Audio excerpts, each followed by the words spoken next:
Hello guys, good evening. इटा आमे मुई छात उपरे अच्छे आउ इटा आमर घर पासे न इटा आइसे आमर मीना बजार माने आसुन सबे देखी आसुन एंजॉय करुन। एटा देखुन पासे अच्छे न आमर मीना बजार। इटा आमे इतर नुआ नुआ घर बनईछु।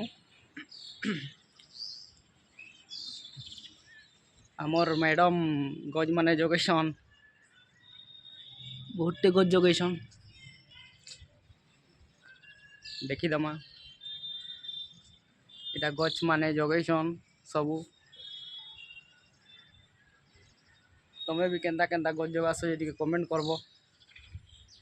इटा तो बहुत प्रकार गज जगेसन जे क्या क्या गज जगेसन ये तो मुई नहीं जानी।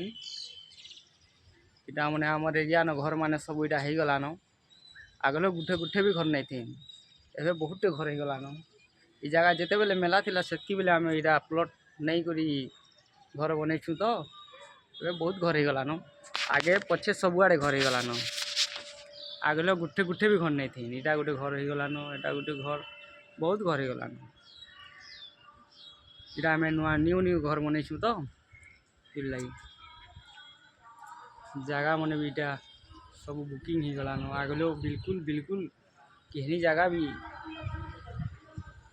सब मेला थिला घरे का नहीं थी, एबे सब पूरा घर हो गलान।